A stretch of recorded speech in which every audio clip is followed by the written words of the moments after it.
I told y'all, we got the game on lock. Crank Lucas the rap deucer. Team Real Racing. Y'all already know we won.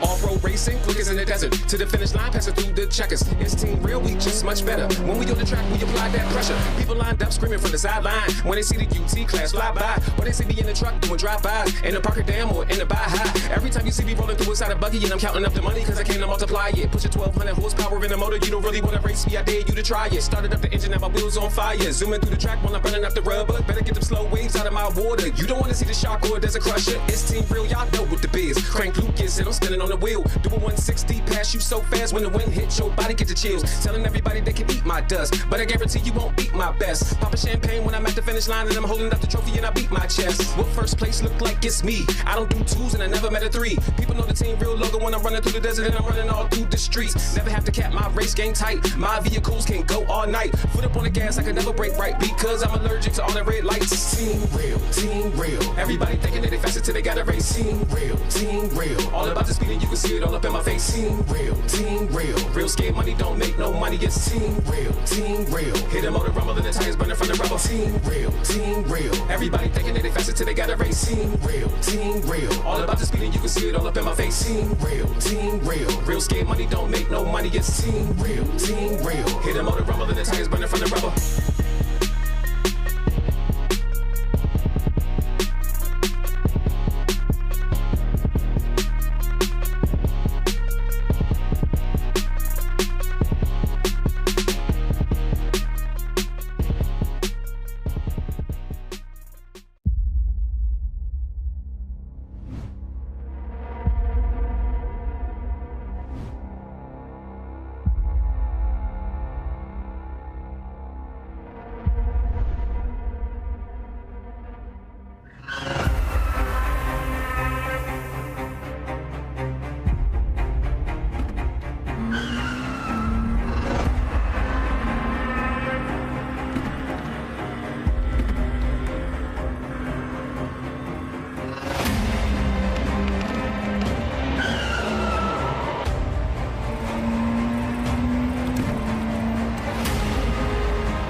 You want to know what's going on in your dirt sports world? Whether it's four wheels, two wheels, Dirt Sports World's got you covered.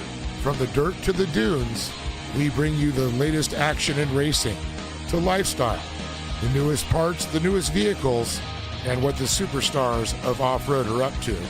Check out our social media for up-to-date information on Instagram, Facebook, Dirt Sports World, and more in depth. And check out the magazine at www.dirtsportsworld.com. And don't forget to check out our YouTube channel, Dirt Sports World, for some great videos. So make sure to follow us and come get dirty with us. Once again, reigning supreme, Connor Barry, the three-time iRacing Short Course National Series champion.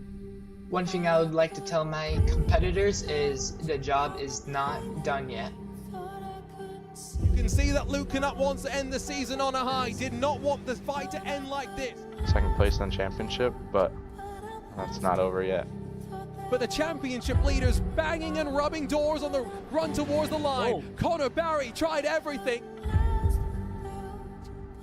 Experience from the real world to the virtual as well, because then Dachelet makes a mistake. It's going to be a new Dachelet this year, so hopefully this means that I'll be running up front more.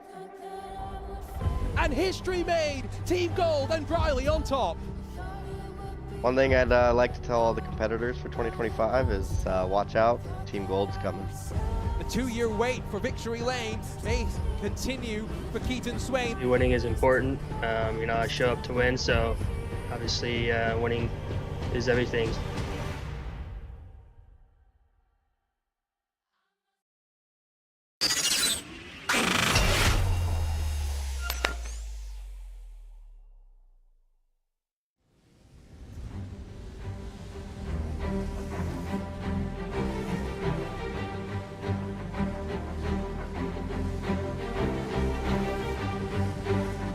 Last week, the iRacing Short Course Pro 4 National Series kicked off with a bang at the Big House. But now we head to a bull ring to the wild West Motorsports Park to see how championship stories will continue live on RaceBot TV. Hi folks, our Junior Kenki Party, joined alongside by the voice of off-road, Dave Arnold, as we descend into what should be an interesting evening of action. And Dave, I was so glad to be back a couple of weeks ago with you in the booth because let's be honest, short course, it's some of the best that iRacing has to offer. Oh, this is one of my favorite sports. I mean, you announce a lot of sports too, but when it comes down to it, nothing is down and dirty, just gut racing as short course is. Banging doors, you're able to hit. They're not going to say, oh, don't hit my pretty fenders, because we can replace them here. But it's all about catching air and flying through the air too. That's what I love about it. That's what I love about it. The fiberglass goes flying. Today marks the final round before we head into the first of our Triple Crown races at the Bark River International Raceway. Of course, this is a season schedule which has seen so many draw attention to the midway mark of the season when we hit the streets of Long Beach for what is going to be a debut to remember on RaceBot TV. But, I mean, Dave, you look through the schedule, these drivers have seen and raced around the other tracks plenty of times. They know exactly what they're in for as we run through May 21st. Yeah, that's right. But I'll tell you, the streets of Long Beach is going to really mix it up for him. Too bad we didn't get old Robbie Gordon to call and throw some of his ramps out there for his SST trucks. But, man, I'll tell you, that's going to be exciting. But, yeah, each guy, they can practice a lot of these tracks here. But, when it comes to race time, it's a whole nother game, a whole nother race. Whole nother game indeed. Let's talk championship standings. We're still very early on in the season, but some usual favorites up towards the front. Connor Barry, Keaton Swane, and then, well, Luke Knupp down in 5th. Expect him to maybe bounce back as the master of Wild West in seasons past. But let's be honest, I think the race at the Big House, Dave, it's always a bit of the unknown with a 10-wide land rush start. It's back to a little bit more normal 2x2, and I think that's where we'll see qualifying play very important once again. Yeah, I always say the first race of the year sets the tone for the rest of the season. But with these, so many different variations of tracks that we have, some guys just excel better at others, and Crandon, that was one for sure. But now this is going to separate them in for the boys. We got some high elevations, we got some high speeds, and some big jumps. And I'll tell you, those 90-degree turns can kill you. They look simple, but they are anything but. I've got a couple of minutes, by the way, before the drivers head out for qualifying. So we'll take a look at the team standings as well. Just continue walking you through everything as Channel 199 Sim Racing just 3 points clear of Factory SimSport, but already a bit of a gulf to not just Team Gold Day, but then to Iridium and the rest of the teams in the top 10.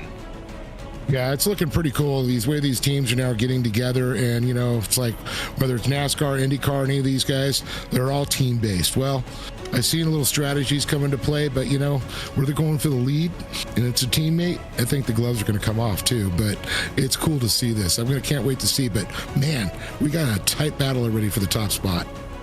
And I think a bit of an interesting story given the team championship new in some ways for 2025. Let's talk about the format then for today. As mentioned, next week, or rather next race event, we break out the Triple Crown format today. It's 10 minutes of qualifying, 4 laps as per normal, and then split out into our 4 respective heats where top 4 advance directly into the main event. Everyone else has to go through the scramble that is an LCQ. Only the top 2 to advance before we get into the 22-lap main event where, of course, Dave, caution at the end of lap number 10. Yeah, it's always great. It's that race within the race and always makes it exciting. You could be leading the race at the halfway point, but, there's some strategy that goes into it. And I know a lot of guys like to play a little possum until the last minute. I know Connor Berry, fought his way up and pretty much stayed out front. But this track, you got to be careful. Turn number 2 is always interesting. It's their version of Calamity Corner. It's a good point. I think I've seen a my fair share of trucks flip over there in the virtual world. Let's talk power rankings, though, because, well, there were some power performances last week, that's for sure, but Connor Barry still sits atop these power rankings presented by our 2025 partners. New onto the board, though, Tom Grady, Sean Winkler, Tyson Miller, and Luke Sofrit through the top 10 in these power rankings, but I think we really have to keep an eye out for Luke Canup today. As I mentioned, Dave, bit of a master of Wild West. He won both of the races in 2024 here. Yeah, definitely Luke Knup's one to keep an eye on for. Keaton Swane, though, still pretty hungry. But Josh Edmundson, he always throws, some speed down here. It's going to be interesting. Not his favorite track out there, but, man, Connor is very good. But Keaton Swane, you have to keep an eye on. I think him, Luke, and Keaton and Connor are going to be battling for sure. Unfortunately, I think Keaton's going to be missing tonight using his drop round in the championship. That might be something for us to talk about when we get a little bit closer to the end of the season, when, of course, that drop round will not be something Keaton has as a tool in his back pocket. I think you're right about Josh Edmundson, though, for sure, especially. Yeah. It's crazy to say, but Dave, he's a rookie here in the iRacing Short Course National Pro 4 Series. Yeah, he's raced a lot of other stuff over the years, and in iRacing and in real life. But here he's got some competition here in the Pro 4 class for sure. But I'm looking down there, Nick Dachelet and Thad Countryman. They're ones to keep an eye on there. And I know every once in a while, Tyson Miller, he could be there at the right time and right place and could capitalize on it. As we saw last week at Crandon as well, so should be an interesting one. As mentioned, still waiting for qualifying to get underway, but that will roll through shortly. You can see the final moments of practice still continuing to roll through. New driver, by the way, for this round of the championship, as Eric Jones joins us as part of the Iridium Simsport team. Brody Shore and Luke Sofrit have also swapped team alliances to that new team, so we'll be keeping an eye out for them. Track evolution, always interesting though here, Dave, because you'll start to see that line settle in, and especially here out of turn 3, I do tend to see, in my opinion, a single line form through the course of the night. Yeah, I mean, there's you can get 2 fast lines through there, but once that blue groove starts to lay down, it's got to be in the right spot at the right time. You can get pushed a little wide too. You want to be in the inside. You want to control the inside. You want to be that lane 1, lane 2, I always call it. So anybody's messing with you, you can kind of push them up and make them lose their momentum. Crazy to think that, Dave, it's now been 4 years since the Wild West Motorsports Park shuttered its doors. Tell me, what fond memories do you have about this track when they were racing trucks around there in the real world? Oh, just seeing, 100 plus miles an hour coming off that turnstile, I always say, off the top, coming down through there. It's just mind-blowing to hear those Pro 4s just screaming, 105. We had a Nevada State Trooper that stood out there with his radar gun and was giving us readings when they go by. That was so cool. And the smile on his face, and he goes, I don't have to give him a ticket. You see, now that's cool. Compare it to Laguna Seca, where on the outside of turn 5 or something, they have a hut with a sound meter, and if you go too loud, they black flag you and pull you off the track. Now, which one is cooler? You tell me, Dave. The cop that stands there and smiles, or the noise police that pull you off the track? I like a smiling cop any day of the week. Definitely put that one in my books. But just the people that have shown up there, the celebrities over the years that have made their way to, the biggest little city just outside of Reno there. Qualifying has just begun as we throw 10 minutes onto the clock. Yes, 10 minutes away from Reno is the former site of the Wild West Motorsports Park as Zachary Drapkin launches that red line all machine up towards turn 1. It's a big climb, and then, like you said, down to turn 2. Big drop off into what is this track's Calamity Corner. Oh, yeah, definitely. And this is where I was talking about, you come around and it gets tight. I've seen so many guys get stuck on that K-roll on the inside, a few East Coast coasters, Jersey Barriers. But, you can see how he's really keeping that line tight right there. There, just a little step out, a half step out. That's the fastest line through there. You'll see guys that go out and get in the marbles. They'll start to lose tractions, coming around sliding. And this is always a tricky one because there's those 2 fingers coming off their little stutter bumps, and they always unsettle the trucks. But, man, it is fast. This is where they hit that 100 plus miles an hour. And again, watch the climb up to the Opening braking zone, 3,000ths between Drake Mittag and Zachary Drapkin on their opening laps in qualifying. If those are the margins we're going to be playing with for the rest of the session, it's going to be close. And look at that, West the Mess, 22,000ths off of pole position. Gavin Plummer, 56,000, splitting the front four. Yeah, it's close, but look at this. Nicholas Dachelet just answered right back on his first lap out there to get some good numbers. Cody Winicki. Cody Vanderveer also coming up. Drake Mittag down to fourth. But look at this. Joey Ruby, he just snuck in there. That's They're all starting to climb. Where's Connor Barry? Where's Luke Knupp? That's kind of the question where I'm starting to wonder. There comes the red plate on the top of the defending champion, the number 2, Slicky, who's gone out wide, so he's setting up a qualifying lap here. Dave, talk us through this run up towards turn number 1. And this is where you want to get the speed, because this is where it's going to really hit that. It's going to kick across to kick the timer. And this is so important here. It's the braking zone. You want to carry enough speed through this turn, but you also don't want to blow it too much. You know, the binders, you're going to get somebody in the back, you're going to lose speed, especially in qualifying. Now, this is a critical step. You know, you're going to want to set up around the middle of the track, come out, drift around, keep the nose on the wall, and then you're going to be parallel at this point. That's almost textbook. Now, this is another setup here. You get too tight to the wall, you screw up some speed. You get out too wide, you get in the marbles, you lose traction. There's a little unsettled, you know, pop it up, catch a little air off of this one here. Now these right here, bam, bam. You can see how that truck gets unsettled. You want to keep your nose in there. You want to stay in that race line. Quickest way around the track, the shortest distance, and that's where he's going to hit it. Let's see what he's going to do when he pops across here. Will it be pole? Yes, it will be, and the margin, 52,000ths of a second. So we're not talking big margins by any means. And Nicholas Dachelet, Cody Winicki, now see Cody Vanderveer join the fun. Luke Knupp only finds 4th on the board as Trenton Briley jumps to 6th. So, well, I see 3/10 covering the front, almost 20 or so right now. So blink, make a mistake. And especially, I love how you described it, Dave, those 2 little fingers on the entry into the final corner. So easy to unsettle the car. Here comes Tyson Miller to the line. Yeah, they're not really jumps. They're just more like a, you know, like a big speed pump. We like to call them the big fingers sticking out. And sometimes that final one will throw you the middle one for a second. Man, I've seen some spectacular crashes coming off that turn. The trucks can settle. Rob McCachran and Carl Renneson are tying it, and it wasn't for Carl hitting him after McCachran was flipping. He would have rolled all the way down the hill. And then, you know, they're still hitting 50, 60 miles an hour at that point. And it's intimidating it's trap. Yes, yeah. This is steeper than you think. That's the one thing that I think the sim sometimes doesn't give you that full perspective of exactly how sheer some of the elevation climbs and drops can be. Josh Edmundson, not seeing a time registered so far on the sector, so I'm not sure if this is a lap which has been invalidated, if it's a warm-up lap or something, but there you can see bottom right, 34 seconds and counting as he commits into the final corner. Nice and early, want to get the truck turned in before it settles and you punch onto the power. Remember, Pro 4 trucks will have a Pro 2 National Series later on this year. That's what Edmundson's going to be looking forward to. He prefers the 2-wheel drive trucks. 48.740 is only 15th for Edmundson. Ooh. Yeah, I was kind of shocked on, I was seeing his top, or his time when he was coming off that turn. And it was a couple seconds, or about a second off of what Connor was. So it's going to be interesting.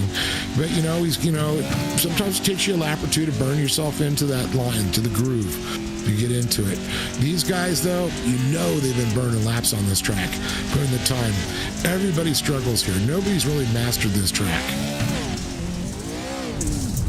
I mean, if anyone can master a track which is ever-changing and ever-evolving like dirt facilities are, color me impressed, in my opinion. Yes. I always find it so interesting seeing how you have to evolve, adapt over time. It's about, 0.07 of a second that Josh Edmundson improves, but that's 5-6 positions right there as he cracks the top 10. Still Connor Barry on top, though, as things stand. 3 minutes and 40 seconds left to go.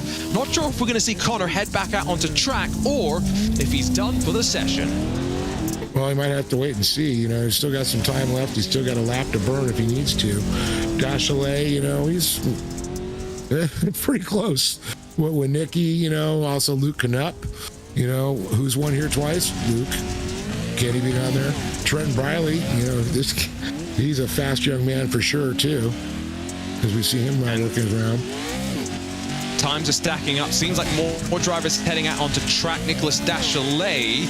I think Connor Barry, by the way, did improve a subsequent time around, because what was once a 52,000 second gap is now up to 87,000 as Trenton Briley does crack his way up into the top 3. Remember, we split ourselves up into 4 individual heats, so everyone inside of the front 4 gets a chance to start from pole position in their respective heat race.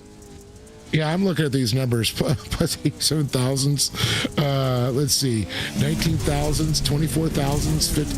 I mean, they're just a blink of an eye off of each guy. I mean, this is going to be a barn burner for sure.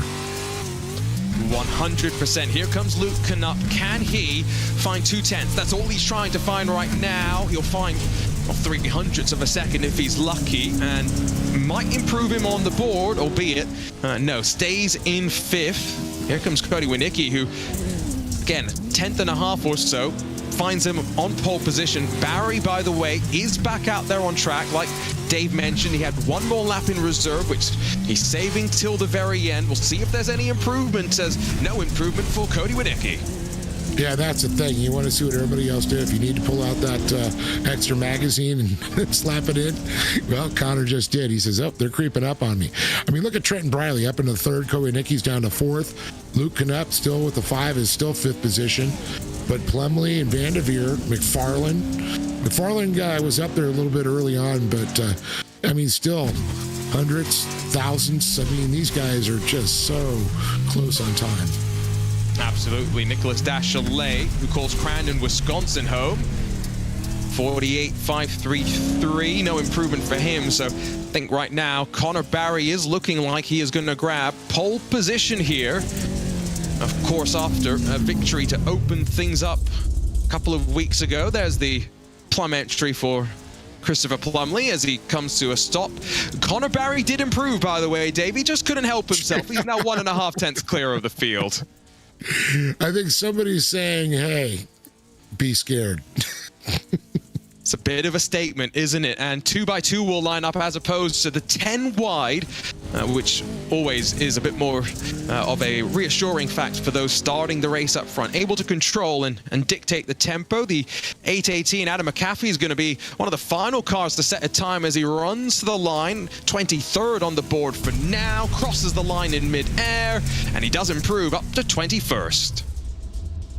Oh, not bad, creeping up there. He's got the 818 on the wall back there. See, Cali guy. It's a local Los. It's up in, what is it, above Los Angeles there, 818. Some guys, you know, always look at their numbers. You know, they always like, okay, 619 to live in San Diego. You know, it's a 714. You know, I've seen, hey, the 202's in the house. You know? So you're talking to the wrong person, because I've got an area code from a place I've never lived in the US, but that's how it be sometimes. We're ready to go racing. 4 heats on deck, and remember, from each of these races, only a couple at the front will advance, and so Barry and Canup, I mean, what a front row to lead us to the green. They'll have the Terminator, Tyson Miller, and Crystal King behind. There's some big names that have to go through an LCQ, that's for sure. As Matthew Lindy, Adam McAfee, 5th and 6th positions. And then 7th for Tyler Shaddock, 8th for Jeff Ives, and then Austin Schreiber, Cross Kirchmeier, and ignore Aiden Irvine. Race control will not be out there on track. Instead, he's going to be controlling all the action, and most importantly, going to be talking through all the drivers. One really cool thing in the background that you can see, Dave, between Connor Barry's hats, his medal for winning the opening round of the championship, something new for 2025. Oh, I love the fact that they're doing that. So many cool things that have happened this season, you know, with new sponsors coming on. It's what it's all, you can just see it evolving. I love this. I like in the General Tire and the Racecraft hat look good with that medal. It's just such a nice thing, right, to be able to recognize your accomplishments. Even in the sim world, you put so much time and effort into it with something physical. Of course, you mentioned new partners. A big shout out to 8fi Simulators and Team Real Racing for coming on board for 2025. So excited to have them. And Well, we've had 2 different pole sitters to open up the year. It was Tyson Miller a couple of weeks ago at Crandon. Connor Barry, 4th in qualifying at the opening round, on pole this time around. The question is really going to be, is Slicky going to have a chance to go back-to-back to open up his title defense? And in some ways, Dave, it's somewhat a good thing, at least for some of our viewers, that Keaton Swane isn't here, because it means that we're not going to talk much about the last time he won a race in the series. Yeah, I was kind of like, oh man, I looked down the list and yep, sure enough, he's not there. And yeah, I don't think he appreciates that. But you know what? Sometimes it lights a fire under a race car driver's butt. That's what I'm saying, right? Our position is that we're just trying to get Keaton to really throw the elbows out there. Anyway, that's all to come in the future. We'll see Keaton back in victory lane in 2025. A driver that talented, we know just how quick he can be. Front row, though, is stacked. It's champions that get ready to lead us to the green of the second round in the iRacing National Series Pro 4 Series. Here we go. Slicky does not wait and leads us into the opening corner. Knupp's going to have an easy ride as he shoves the bumper of the champion down through turn number 1. A tidy start, though. 8 enter, 4 to move on forward. Yeah, it looks like Connor Barry's going to get that hole shot. You see he's going to dive in there. You can see Knupp trying to get the fender down the inside. You can see Crystal King also put it in that position there. You can see everybody wanting to get that inside, looking up the inside again, Knupp. And you can see Crystal's keeping her nose right there, trying to keep Tyson Miller from trying to get inside. People will get that nose in there and kind of just going to wedge you out like a shoehorn. Still early in this race. Let's not forget that we're going to see Evolution play its part. You can see the green line underneath 4th position indicating our transfers here as we close the end of lap 1.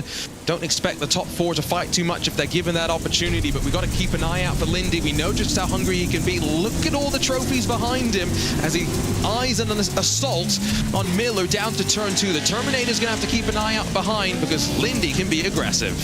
Yeah, definitely, Lindy, sitting 1 position. I can see everybody wants to get to that inside line if you can.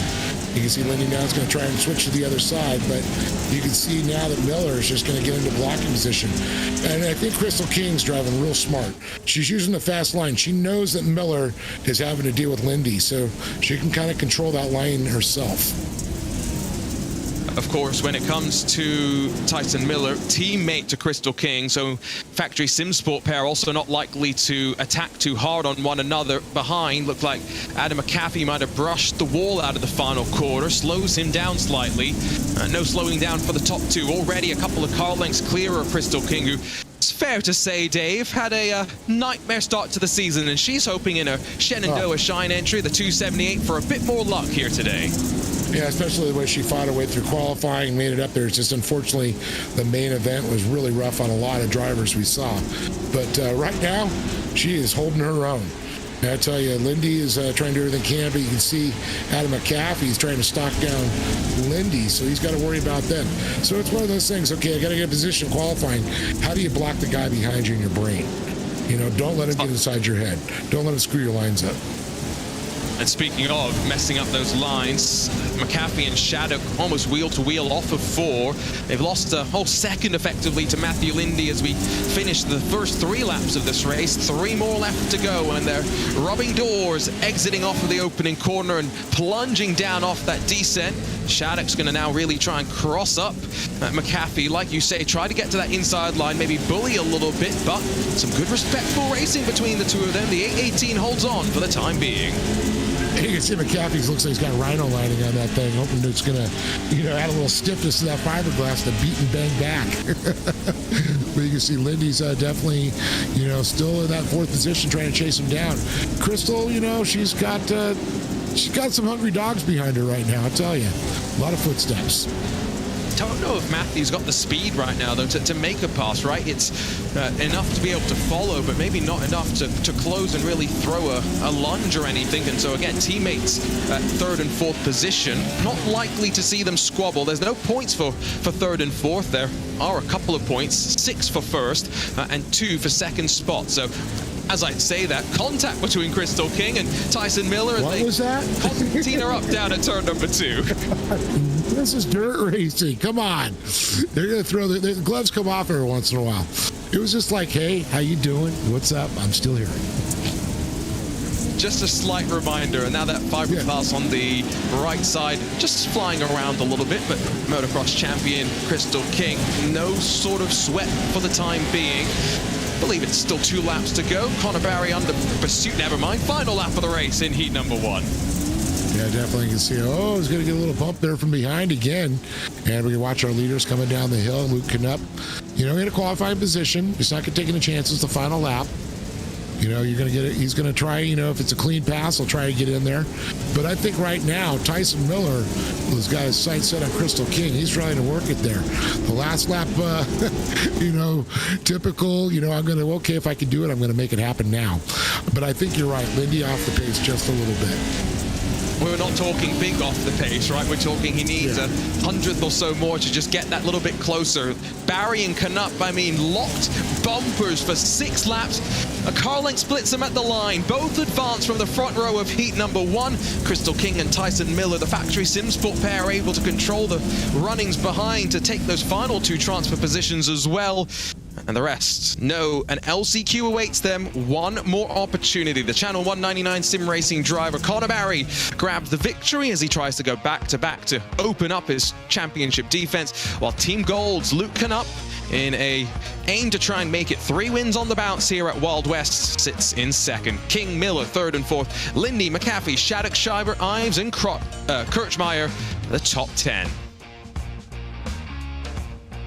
Here's a look at the starting grid then for Heat 2, where Nicholas Dachelet lines up alongside his factory Simsport teammate Christopher Plumley, Thad Countryman, Matt Adams. Quick row 2, Mason Prater, Sean Winkler. Quick row 3 as well. Wes Graham and then Eric Jones line up alongside one another as Iridium Simsport, of course, debut in this championship.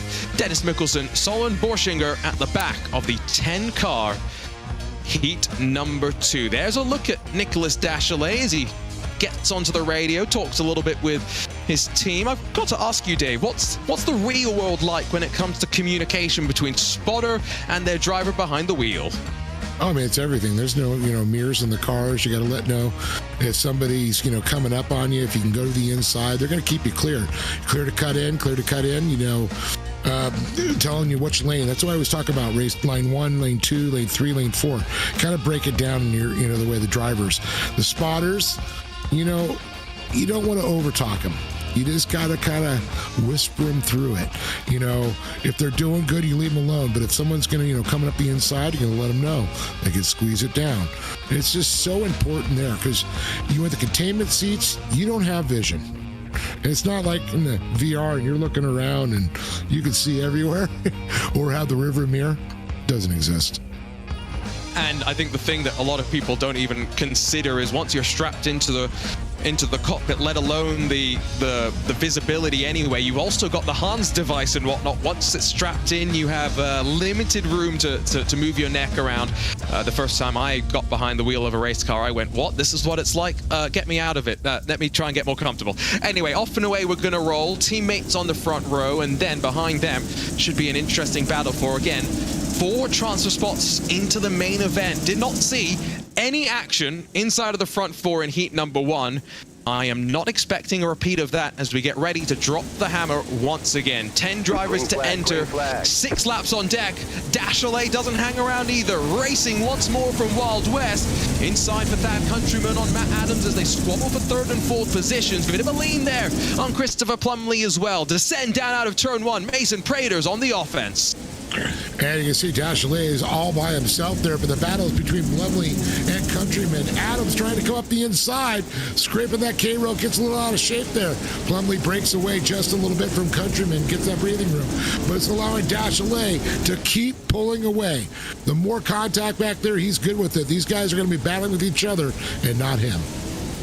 I think, yes, one transfer spot may just have broken away and will aim to set sail. We're on board with Sean Winkler, another driver in virtual reality. Don't forget, want to buy or sell a house, might want to call Sean Winkler. Although, let's see, if he can get into the top 4, then we'll recommend you give a call to Mr. Winkler. Otherwise, I don't know. Okay. The challenge is being laid down. The challenge is, the gauntlet has been thrown. We know just great how shot. he can be in that Racecraft Academy car. That's for sure right now, but you can see Dachelet, he's not really pulling away now. Plumlee's actually creeping up on him. There's a little gap still there, a little gap back to Countryman. Adams, a little bit deeper now. The big thing is seeing the gap between Adams and Winkler. That's what we're going to really have to keep an eye on right now. That's the class qualifying position, the 404, Matt Adams. And I think with Mason Prater brushing the wall once again, if Sean Winkler can get his focus forward, he does have a chance to close. Remember, he started behind Prater on the grid itself, and so just got to now close a couple of car lengths. The top 3 are very, very close. Dachelet stretched the legs on the opening lap, but Plumlee starting to bring that gap a little bit closer. We jump on board, though, back in 6th position, Mason Prater. Yeah, he's running the Manberry colors on there. Definitely will not miss that one for sure. The suit to match coming in, even his graphics go with it. But, it gets tough when you get caught behind him. I mean, especially back there in 6th place, 5 cars. You could hear that. You can just hear the little pelting of his car. You just hear the sounds of little marbles being thrown up there of dirt clods. And it's a good thing on the sim you have unlimited tear-offs on your visor. Not the case in the real world, and so keep a mop or a rag handy in the car if you need to try and get a bit more visibility. That's Mason Prater trying to just push Sean Winkler out of the way and get a bit more of an eye line to Matt Adams. Problem here is 3 laps left to go, and all this battle does is draw them away from those transfer positions. Yeah, it's one of the things I loved about the Mud Munchers. I think they carried like 3 feet of film, so you can keep going. But I've seen guys go through them and they pull that rag up, and then it's wet. They do a swipe across, and then your vision becomes blurry, dirt blur. I've seen some interesting mechanical setups for people trying to automate all of that as well, so they don't have to try and hide something in their cockpit somewhere. Yeah, most definitely. We can see on board here with that Countryman as he's, still trying to chase down Plumlee. Seeing his lines, but he's in the qualifying position, so he's got to drive smart. 2 laps to go still. This is where it's a couple of points for 2nd position, which does not sound like a lot, but we know how close this championship can be. Came down to single digits last year, and so there might be some of these drivers just thinking, if I can have a chance of grabbing a couple of points here and there, let me accumulate them. We're ready to cycle on to the final lap. Does look as though Nicolas Dachelet has done just enough, Dave, to hold on to the race lead here in heat number 2. Yeah, he's actually gapped out about 2 more truck lengths right now, and you can see now that Plumlee is starting to gap a little bit on Countryman. So they went and, man, here we go. Final lap, 1 lap to go, White Flag Racing here in the heat race. That lead has grown. It's been a nice, comfortable pace set by Dachelet. As much as Countryman's put the pressure on, not going to have a chance down to turn 2. A little bit out wide, though, for Plumlee. He's opened the door up towards turn number 3 for the final time. Oh! And Plumlee was getting a little protective there, and I think it threw Countryman a little out of shape there. He had a run at him there, but couldn't get that truck to fit in between. Now it's going to be a run up here. Now we're going to see if he's going to go for a dive to the inside right away. There it is. Answer is yes. Bit of a hip check, but it's now a drag race down to the line between the 2 of them. Dachelet up front's loving this in the rearview mirrors. He's clear to the Heat 2 victory.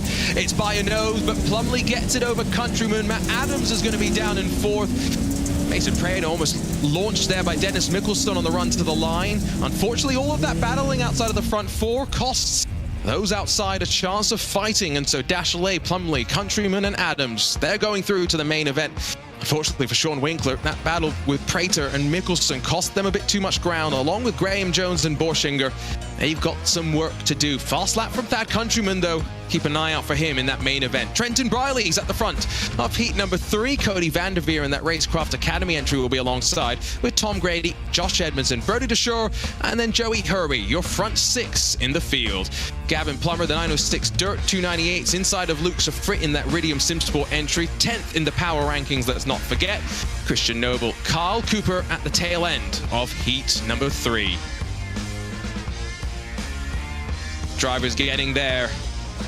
Quick final instructions from race control before we get ready to go racing. There is Trenton Briley behind the wheel of the Team Gold machine. Quick sip of something and then getting ready to settle in. That is the one nice thing about the sim, is you can have whatever you want around you, whatever keeps you comfortable and ready to go. Yeah, definitely one of those things that is a little bit nicer, and you get a break in between. You can go use the restroom in between heat races. Cody Vanderveer sits there as well. Just a little less tension, I think, for some of these sim racers than when you have to get strapped into a race car and wait on a grid. I feel like that sometimes builds your nerves and your tension in a totally different way. Differences as compared to the real world here. Any nerves that you have, you don't have the same adrenaline dump that occurs when a race starts with the physical intensity of the car. So that sometimes can catch these drivers slightly out. We're rolling then for heat number 3. I've got to say, Dave, that second heat didn't see as much passing as I thought we might. Wondering if heat 3 is where the action starts to build. Yeah, it's kind of typical to this track. The guys, or drivers that jump out front right away usually can, command the race. It's all in how you handle turn 1 into turn 2. The setups there are so important. And this race, I always say, is usually settled 1, 2, and 3. The run up, yeah, we've seen it pass or somebody force their way or at least go edge to edge. It doesn't always work as is you make an establishment in turn 1. If you put your footprint down, you're going to take this one. And Trenton Briley, early jump. Polster once again has a healthy lead. They were 3 wide through 1. They might be 3 wide through 3 as well if they continue barreling in with such momentum. 59 of Cody Vanderveer almost blocks off Josh Edmundson as Tom Grady in the Factory Simsport 535 drops out of those transfer positions. One driver's run away. Everyone else fighting for 3 transfer spots in heat number 3. And you can see Cody literally and Brody are just battling back and forth, switching positions. Edmundson, he's now trying to squeeze up the inside, trying to establish. He's going to go in the 3rd place by a nose at this point. He's going to try and move away, take that line. Now it's how do you outbrake somebody, take to the inside? Will Brody get it back? And yes, slightly, but Edmundson's right there. Now he's going to be in a poor position here.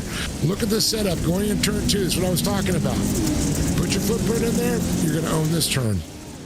Behind them, Plummer and Grady are also wheel to wheel, so there are a couple of different moments to keep an eye on. That's Cody Vanderveer on the bottom of your screen, not Tom Grady, unfortunately, but the look of focus is all you really need to know as they sail back off to the final corner. 2 laps about to be complete, 4 left to go, and while Briley's broken away, everyone else is still locked and in very, very close quarters as well. So when you think about where Grady sits right now, he's got to get aggressive, Dave, sooner rather than later. Yeah, definitely. He's going to have to do something and start establishing, stick that nose in there. But Duscher's going to definitely, look at this. He's trying to control that inside line. And you can see there's a lot of contact there. Almost both of them going out of shape. That could have been bad for both of these drivers. Entering the corner. Oh. They're all stacking up down at 2. That was Plummer that's lost a bit of ground as he was stuck to the wall, it seemed like, for a couple of moments. Gets a big shove then from Joey Herby in the 24. Luke Safrit's not going to follow through in the Iridium Simsport 228. And Christian Noble gets hip checked and blocked off as a result down to that final corner. He's still on the inside as they barrel in almost 3 abreast. The 298 of Plummer just avoids being tagged. Some great racing action halfway through heat number 3. And you can see there Herby having a good run this race here. Couple out of that qualifying position. Brody Duscher going to definitely hold on to it. You can see the Boozy machine, Boozy Jerky, trying to move right up to the inside, the 946. Trying to make some moves. That's Christian Noble. He's saying, okay, there's a little daylight there. See if I can get my nose in there. Oh, they were tight that time. haven't seen as much fiberglass flying as I expected. I think maybe it's all just building. Those LCQs, that main event, might be getting more and more spicy as we build through the course of the night. On board with Safrit back in 9th position. I mean, Carl Cooper's not far behind as well. All of these drivers can't say they're totally out of things, especially as you see how out of sorts you can get if you don't necessarily get the best entry into the corner. Christian Noble a little bit unsettled as we head on to the penultimate lap of the race. Yeah, it's definitely going to show Briley's pretty much walking away with this. It's going to come down to Van der Veer, Edmundson, Duscher, and Grady just outside. He's, outside that bubble. Brody's the one holding on tight to it right now, and you can see these guys are all trying to stack up. You can see the run there with Edmundson, the 1 in a 9 channel driver. And then Brody, and then look at this, Gavin Plummer. He's a little bit deeper though, 7th place. Be rough, but look at that, out into the marbles, I was going to say, but out. I think he's got an issue, technical maybe. He did hit the wall on the inside of turn 2 quite hard, but he is ground to a halt and now heads back towards the pit lane. 1 lap left to go. Van der Veer has closed on Bradley, yes, but not close enough as we head on to this final lap to put the pressure on. Front 4 looking pretty comfortable, with the exception maybe of Brody Deshore. Can Tom Grady close on this final lap? Yeah, that's going to be the question. Can Grady get up there and get into the fight and staying calm? You can see he's focused there, but there's a good little gap. You see beautiful acceleration with Brody. You had that truck, just hooked up. And these things, you just don't stop on the throttle. You got to roll them on. A lot of throttle control. You're driving on dirt. It's like driving on ice sometimes. You got to keep those tires from spinning. You got to keep that forward momentum going. Even though you have 4-wheel drive, like you say, the skill of the driver does come to the forefront at this level. Trenton Briley, Cody Van der Veer, only 6 cents going to split them at the end of Heat 3. The pressure built from the Racecraft Academy driver, but Team Gold's entry holds on at the front. The number 17 victorious, and we'll move on alongside Van der Veer, Josh Edmundson, Brody Deshore, while Tom Grady, Joey Herby, Christian Noble, Luke Safrit, Carl Cooper, and then Gavin Plummer. Unknown issue for the 298 means he is classed as 1 lap down and one of just a handful of drivers who have not been able to finish things so far. Cody Winicki lines up at the front of Heat 4 alongside Evan McFarlane, with Drapkin and Mittag sharing row 2. Power-packed front 4, to say the least. Keith Jeffrey and Hadley Boyce 5th and 6th positions before you get back to Brent and Brock Smith on row 4. Keep an eye out for the battle between them, and then Taylor Vandenbush and Fouad Boran at the back of the final heat of the night. That's an interesting camera angle for Cody Winicki. Not distracting at all. Both racing, Dave, and apparently following along with you and me. Oh, yeah, that's pretty cool right there. Seeing a Works trophy up there, too, and a lot of first places there. That's pretty cool to see. Cody is a Pro Turbo champion, Pro NA champion as well. Yep. Says also a back-to-back World Cup 3rd place champion here in the iRacing Short Course Series, so hoping that he can continue delivering a decent effort in qualifying. Guess what? 3rd position again. Well, it's going to be a good spot there to be in. That's where you want to be for sure. I'll tell you, there's some competition, though. Seeing Drapkin in this one for sure. He's always a force to be reckoned with here. Absolutely. Red line all 56. I'll correct myself, by the way. We're in the 4th heat, not the 3rd heat, which means Cody qualified 4th, not 3rd. But I shouldn't have said anything. No one would necessarily have been any the wiser. Still waiting for a couple of final checks just to go through from race control before we get underway. And of course, if you're new to the world of short course, Dave, after these 4 heats, the drivers who have not advanced to the main events, they go to the LCQs. Top 2 advance from each. Yep, that's a tough way to fight your way in. I'll tell you, only 2 drivers going to fight their way, and we can see how these heat races have gone so far. Man, I think we're going to see a little bit more beating and banging going on, a lot more fiberglass flying in the LCQs. That's what I'm hoping for, although maybe some of the drivers hoping for us to not say that. Pace truck's going to pull off and away, and how early does Cody Winicki go? Our pole sitters have not waited long. Pace truck pulls away at speed, and away goes our pole sitter as well. Zach Drapkin's already got the inside on Evan McFarlane, and maybe 3 wide up to turn 1. Here comes the pushing and shoving. Drake Mittag gets involved in all of the action. McFarlane almost gets turned down into turn 2. He's gone from 2nd to 4th, but he holds on. Yeah, you can see Jeffrey and Boyce trying to move up in there too. You can see them all stacking up there. The two drivers out front now established. The battle for third is going on right now for sure. We'll see how these guys going to fight it out here. The top two, Drapkin and Winicki, Drake Matag, Jeffrey, McFarland. And look at this, Smith trying to make a run at it. Evan McFarland from 2nd to 7th. This is the world of short course. He's going to cross underneath and try and grab a couple of positions back and slide his way forward to 5th. Brent Smith currently in that 4th and final transfer spot, although it's just provisional, because as Winicki, Drapkin and Mittag try to build away, it's all about that one final transfer spot behind. Brock Smith, the one car that got tagged around at turn 2. He's still running, albeit a couple of seconds off the pace. Brent Smith's got to watch out. Keith Jeffrey and Evan McFarland behind him, wheel to wheel. Well, Brent Smith not crying too much. He's up in a qualifying position right now. You know, you'll take the beats and bangs, just qualify me, he's saying. Oh, It's Keith Jeffrey. Oh, man. It's a type of racing that you really have to get dirty in. You can't just sit there and watch the action pass you by. Keith Jeffrey, tongue out, truck flies through that final corner, has to watch as McFarland tries to pinch up the inside as well. And watch on the exit how he leans on Brent Smith. Remember, almost 100 miles an hour up to turn number 1. And you can see they're literally side by side through the air. He gets a little out of shape. He might carry too much speed. My little punch there to Brent Smith there. Oh, Jeffrey knows. He got a little late in the binders there. Still wheel to wheel. Can Smith avoid tagging the side? No, Jeffrey gets hit, but Jeffrey holds on. Exactly what they were hoping, though, for in that front 3 positions. All of this has opened up that gap even further, and it's 4 effectively, maybe 5 effectively, for 1 transfer positions. They'll have 3 laps left to settle this amongst themselves, but potentially, if Jeffrey's able to take advantage here of Boyce and Smith getting all sorts of out of shape, he'll be able to grow the gap. McFarland plugs the hole. Yeah, I can see. I was wondering if that was a little retribution from earlier, but unfortunately, he carries a little too much speed, gets out of shape, and loses that position. But now Jeffrey, McFarland now trying to push on him. And here comes Smith to try and answer back, but he's deep there. He's trying to get onto Boyce. So now that McFarland's got some daylight in 5th, can he close back up to Keith Jeffrey?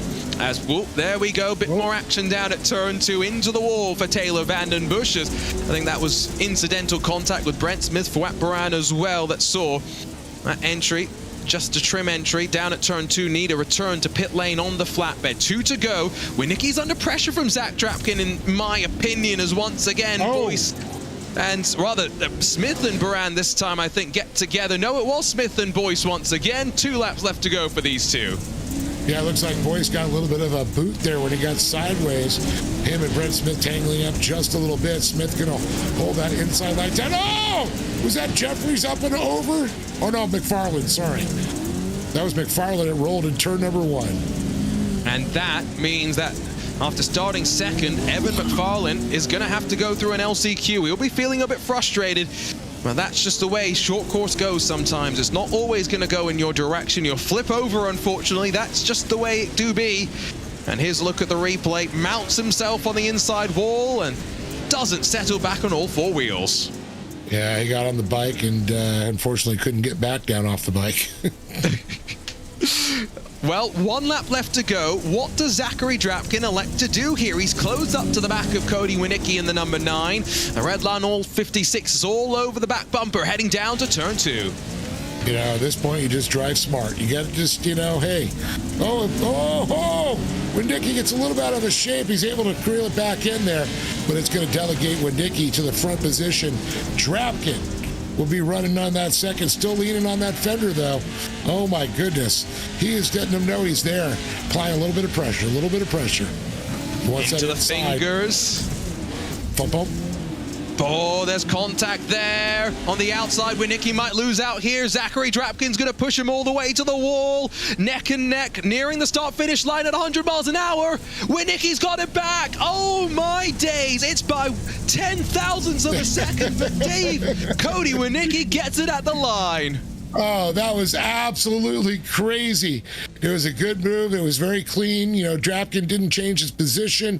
They went door to door all the way down. But when Winicki held on to it, a very dejected Drapkin, but he's going to the dance. I think that reaction says it all. Oh, that was cruel. 10,000th of a second. Cody Winicki holds on, and I'm hoping I don't get kicked out of my hotel room in Atlanta. Zachary Drapkin second, Drake Mittag third, and then of course final transfer is going to be Keith Jeffrey, while Smith, Boyce, Smith, Buran, McFarlane and Vandenbush unfortunately have some work to do, and not all of them will make it to the main event. And already LCQ1 ready to rumble. Matthew Lindy, Tom Grady front row, Adam McAfee, Joey Herbie behind them, Tyler Shattuck, Christian Noble 5th and 6th positions. 7th goes the way of Austin Schreiber with Luke Safrit alongside on row 4. Jeff Ives and Kyle Cooper, they'll bookend the top 10 with Cross Kirchmeier and Gavin Plummer sharing row 6. And remember, while this is a monster field, the most that we've thrown out onto track so far today, only 2 drivers, Dave, move forward to the main event. 12 men enter, and only 2 men will exit. It's going to be a battle royale for sure. See Matthew Lindy, he's been so close there. He's trying to get, just get focused, not to think too much. Just do what you do. That's one thing you got to learn to do. When you're sitting in a race car, it's warm, it's hot. At least you're a little bit more comfortable. You got more time to relax there. Some drivers just have to get it's almost a Zen state before the race. See, I almost find it interesting because I think, there's something about that real car where you've got the other distractions which can keep you a bit more centered on the task at hand. In a sim world, at least Dave, I'll tell you myself, I used to be so locked in that if I had anyone in my apartment with me and I heard them moving around, I'd get angry and tell them to leave my apartment, which is why I'm glad I live by myself. It's all about the side. Me, I would pump hardest rock I could until it was time to go racing. It just put me in another zone. Everyone's got their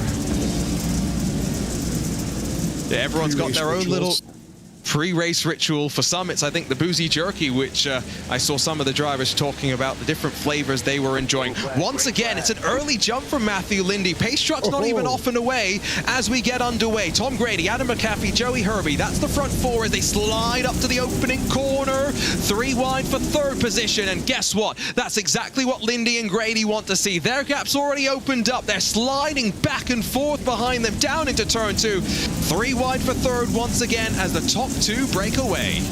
And you can see right now, Herbie slides on 3rd position, Shattuck down to 4th. It was McAfee. Now Shattuck answers right back to the inside. And we can see a little jockeying going for position, the top 2, to allow him to break away. Lindy, he knew he had the pressure. That's why he was trying to say, all right, just focus, just focus. You got Lindy, but look at this, a 3 wide battle there. Herbie, McAfee, Safran. Oh my goodness, coming off and down the high speed 100 miles. There's Joey Herbie on board. No points in this LCQ, so if you're Tom Grady, you can sit behind in 2nd as long as you think Matthew Lindy's got the pace to continue building the advantage. Be careful at turn 1. Adam McAfee in the 818, very lucky not to go around. It's Tyler Shattuck, though, that is starting to bridge the gap between Luke Safrit and Tom Grady in those front 2 positions. We'll have 4 laps to go next time around, which doesn't sound like a lot. And Grady only a couple of car lengths off of the race leader. This is still McAfee, though, directly behind Luke Safrit as they run down into the final corner. Well, here's the nice thing. Shattuck now, all he has to do is focus on the car in front of him. There's a big enough gap. He's got a little bit of breathing room. He doesn't have to worry about blocking. At this point, focus on Tom Grady. His targets are set. Now he's got to get the speed and find it. And look at this run now. My goodness. You can just see that Safran and McAfee right now are just battling back there for the 4th and 5th position as they switch. And Tyler Shattuck's now, almost 2 seconds in front of them, so he's loving all of this. It's giving him a chance to try and close on those top 2. He's not been able to do so. Again, contact for 7th place. Gavin Plummer pushes his way through, and now Jeff Ives drops to the tail end of this LCQ as a result of that one. More argy-bargy as off the corner. Cross Kirchmeier is almost locked door-to-door with Christian Noble. Got to be careful here. Remember, they're not fighting for points. All they're doing is maybe building some grudges heading through the rest of a long 2025. Kirchmeier now alongside of Austin Schreiber halfway through the LCQ. And you can see those guys, you can see the contact, a little fiberglass missing already there. But I think he didn't notice Shattuck is getting close now. He's trying to get up and get in that battle. Let's see if he can do it through here, turn number 3, looking to the inside. He's got Team Gold on his hood going, hey, let's see if I can get there and get those team points going still. I think you're right, though, that at this stage, 2 laps left to go. Shattuck's going to close, but might not be enough. The 24 of Joey Herby loses out to Gavin Plummer there. Again, Track Evolution is starting to move these trucks around the racing line slightly. That was very close, though, into the entry of the corner as Austin Schreiber loses out, I think, or rather Gavin Plummer gets in front of Joey Herby through all of that. Still got the wheel-to-wheel between Noble and Kirchmeier with 2 laps left to go. And again, Tyler Shattuck, if he gets close enough, could have a look. We will have race control, though, to determine if there's a bit too much contact for this transfer position into the main event. They'll be able to redress it. You can't just go through with a bump and run. Well, Lindy looking a little very clean through there. And Grady's being very respectful, and I really like that. He knows in his qualifying position. He's got about 2 truck lengths, now 3 truck lengths from Shattuck. So Shattuck's got to, hope they make a mistake, because we're coming up in the white flag. 1 lap to go as they come across the stripe. And that margin's still over a second. It's going to be a bit too much, and that's why Factory Simsports Grady has sat there and not pushed the case just yet. Lindy for a moment. We saw a look at the faces. This battle continues to rage on. Grady's showing himself in the mirror. Is he going to commit? No. Let's Lindy dive into the corner. I don't know. I think it was a good line setup right there. He's going to be door-to-door with him. He's going to go for a crossover under. He's going to jump underneath there. Lindy's going to keep the nose there, so no daylight for him right there.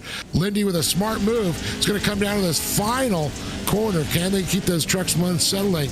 And we saw those Drapkin did the same move. A little body slam. There it is. Oh, my. You can see the wry smile.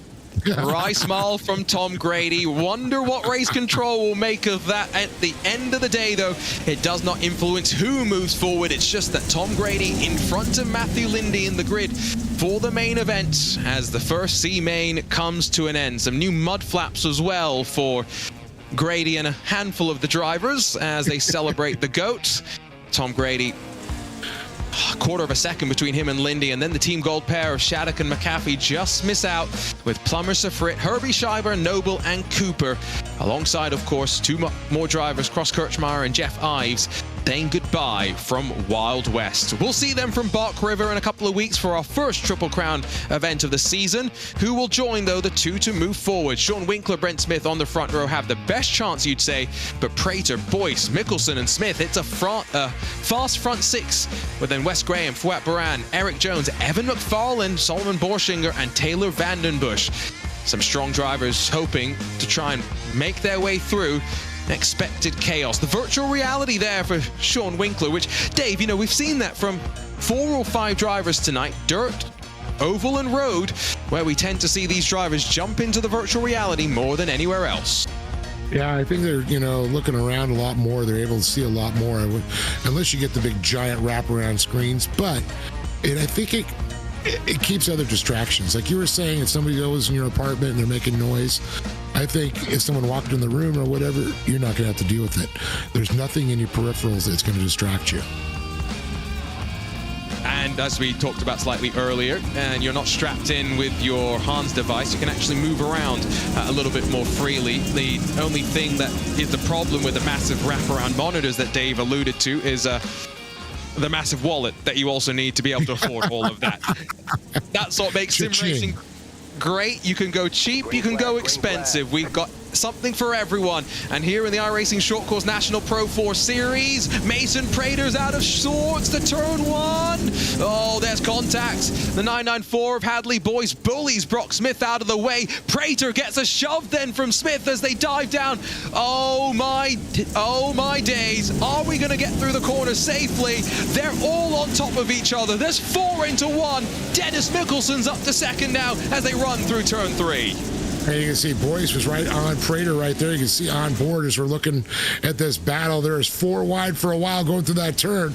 Smith now leading these guys there in that second position. Winkler in a pole, but look at this, Prater bouncing around. He's going to get pushed really wide. A couple of the drivers still have a little contact, rubbing a little fiberglass. And did we say it was going to get physical in the LCQs? Well, it is physicality happening now. We need to ask Dave what the weather's going to be like tomorrow, because his prediction was omnipresent. Oh, Evan McFarlane climbs on the wall. Remember, he flipped his truck last time he did that. Whoa, rejoining the track goes Dennis Mickelson. That was an interesting sequence there. And guess what? It's led to more chaos. They've just piled down into turn 2. There's fiberglass everywhere. There's 2 seconds at the front of the field for Sean Winkler. And I think through all of this, Brent Smith's the one that's taken the most advantage. Second with Prater trying to hunt him down. And Prater was at the breakaway, but you can see Vandenbush there.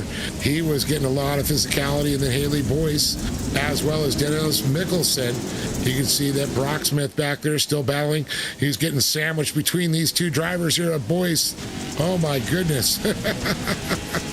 Oh, sorry, it's Mickelson. 3 into 1. How's this going to work? McFarlane's going to have a chance to try and cross underneath of Brock Smith, who's getting a shove from Mickelson as we sit with West the mess. Great description of what we've seen so far. A mess. 3 laps to go after this one, and Prater and Smith are banging doors for second spot as well. Sean Winkler is 3 seconds clear on the 3rd lap of this race and is smiling his way to the bank right now. They are 3 wide behind as well. They might be 4 wide if they don't keep this clean. I mean, Dave, this is remarkable. Oh, it's just absolutely insane watching this unfold right in front of us right now. You can see everybody's battling out, but all that matters is top and 2 positions. Prater now all by him, holding out the advances of Brent Smith, but Sean Winkler all by himself out front. Look at that gap that he's got right there.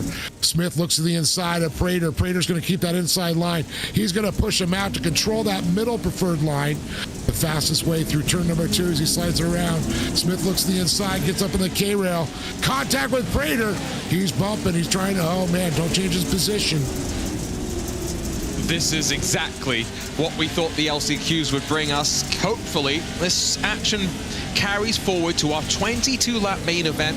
We'll have caution at the end of lap 10 to neutralize the race and to get things packed up once again. Brent Smith's going to have a chance, though, as we cycle on towards the penultimate lap of this race. 2 trips around the Wild West Motorsports Park to come.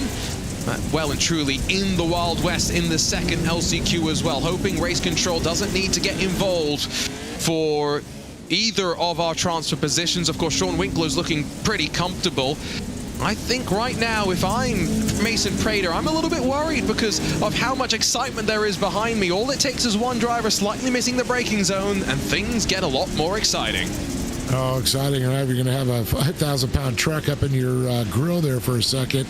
But you can see Prater now on the, 2 laps to go when we come around this next time. We're going to see that white flag at the flag stand. But look at everybody battling back there. Boyce, Jones, Mickelson. Look at Brock Smith getting into the mix there. My goodness. This race has had a little bit of everything for everyone except Sean Winkler, for whom it's had just one thing: domination and driving away at the front of the field. Down to turn 2 for the final time. Gap opens up for Mason Prater. Has he been able to do enough to hold on this final lap? And what I'm amazed is the 4-second. Whoa! Smith comes a little hot in there. Little bump to Prater. Prater able to recover real nicely. He gets a little boot from behind, a little desert bump there. Smith trying to get the shoehorn out there, not able to make it happen. Prater, he knows what it's like. He's raced with these guys on the track in real life. He knows you block. And look at this. Oh my goodness, again to the inside. Brent Smith getting physical with Prater. He gave it a good go, but while Sean Winkler wins up front, Mason Prater does enough to advance alongside the 720. Margin between the 2 drivers at the line down to 1/10 of a second. They will barge into each other just to acknowledge the fight that was had.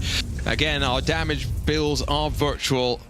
Thankful for that one. 5 seconds the margin. Again, Sean Winkler laughing his way all the way to the bank. 5.3 seconds clear of Prater, Smith, Vandenbush, Boyce, Smith, Mickelson, McFarlane, Jones, and Graham. There's some big names, unfortunately, missing out on the main event. Fouad Baran, Solomon Borschinger at the back of this field. Top 2 confirmed as well for both LCQ 1 and 2. No changes from our team at Race Control. And so what does that mean? Well, Dave will get a couple of minutes of warm-up here before our drivers are sent out there for the main event.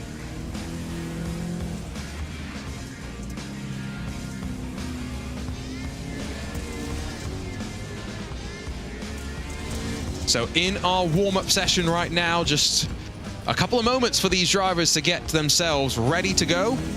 There's been some drivers, let's not forget, Dave, who have been watching from the sidelines since their heat races.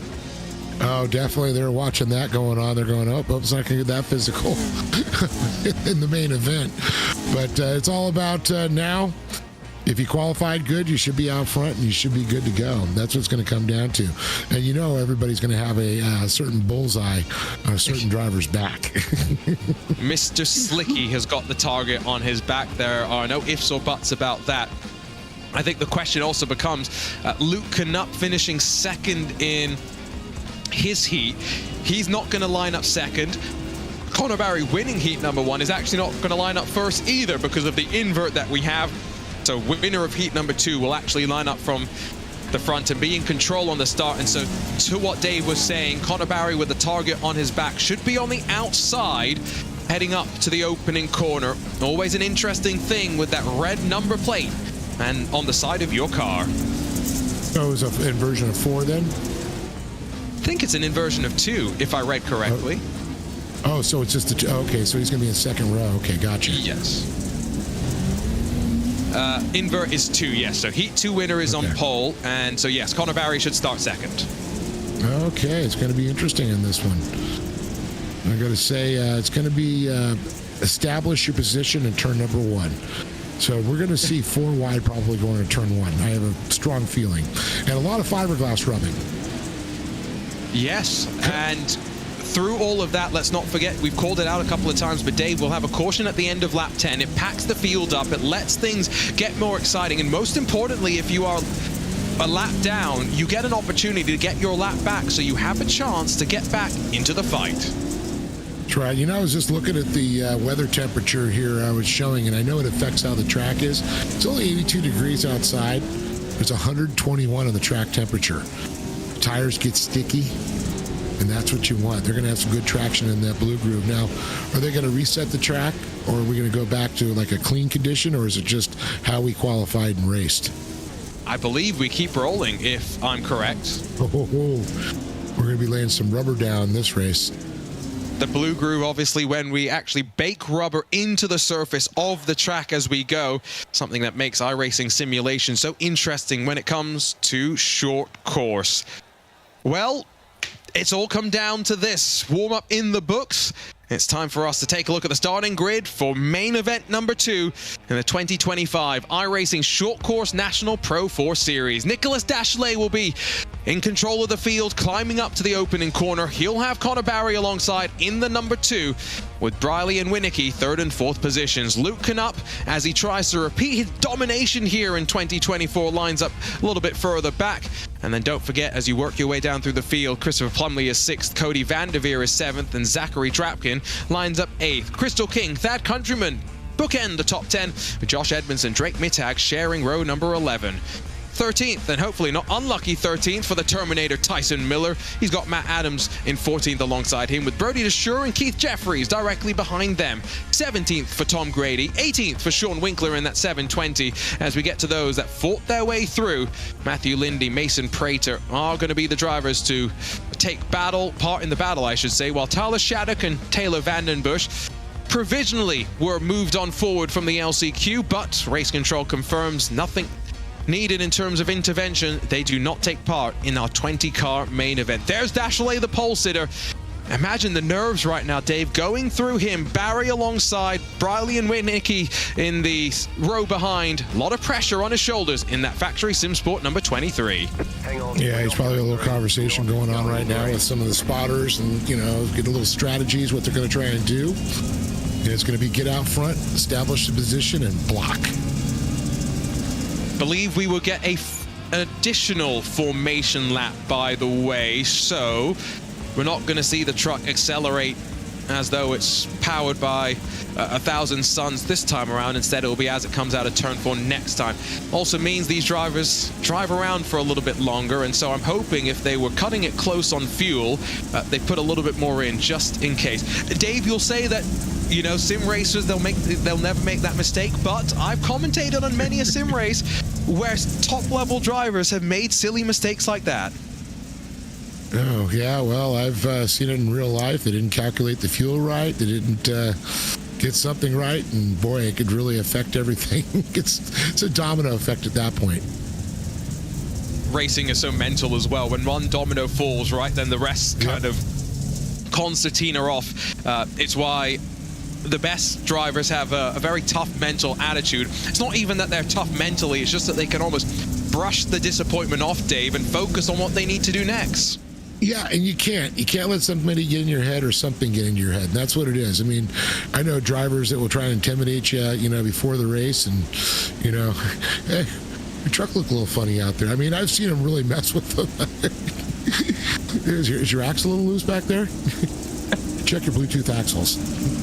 All sorts of mind games. Medal, by the way, let's not forget, you can see that behind Connor Barry, something that every one of our winners in 2025 will be receiving. That was Connor Barry's 17th win. Can he grab win number 18 as Nicholas Dachelet launches us at West Motorsports Park? Good launch from him. Where does Luke Knupp go? Slightly further behind. Did not get the best start as he battles with Christopher Plumley. Out of turn 1, they're going to die. Briley's battling with Barry in the fight for second place. Winicki's there with Knupp in the fight behind them for 4th, but a nice tidy start through all 20. And you can see Barry down on the inside of Briley right now. Briley has that inside line going into turn number 3 coming around. He's going to push Barry real wide, trying to get him in the marbles, and he does.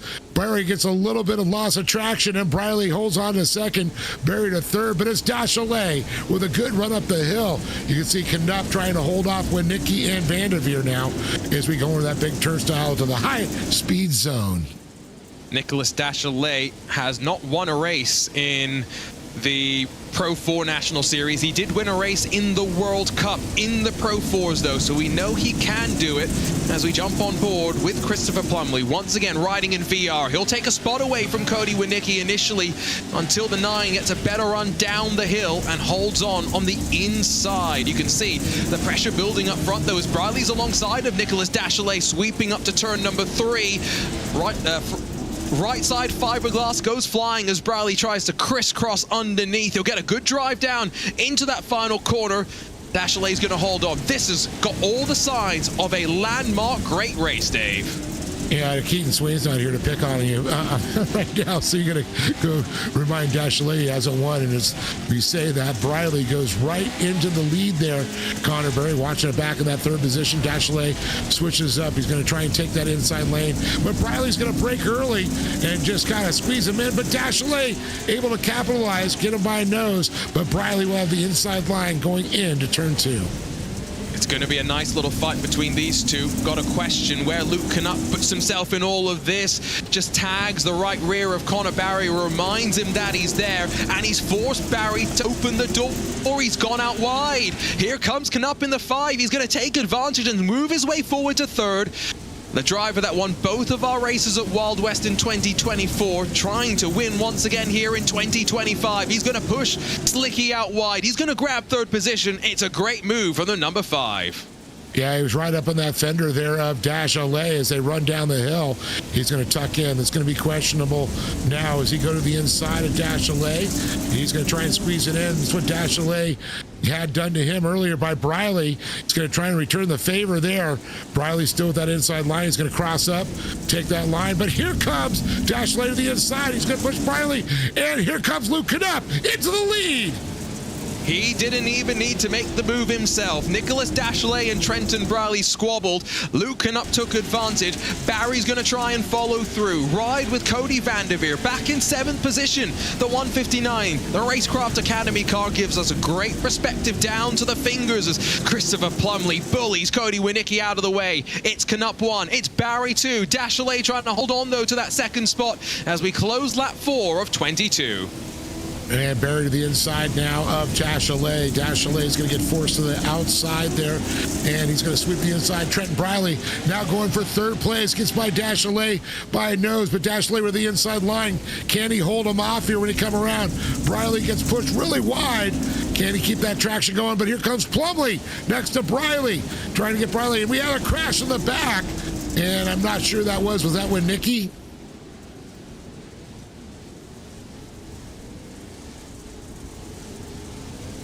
It possibly was. It was indeed. It helped if I unmute myself, Dave. You can blame me. I was like, where'd you go? Mounted himself on the K-rail and then, somehow gets himself out of it as well. Impressive. But Barry to the inside, up through turn 1, lap 6 of 22. And two titans in the world of iRacing short course squabble. And Barry takes the lead back over. Yeah, I thought you were getting a little room service there for a second, but Barry back out front once again. Knupp looks down the inside, and look at this, Dachelet and Briley right back there like hungry dogs. Briley gets a little bit of loss of traction there as we see Dachelet to the inside of Knupp.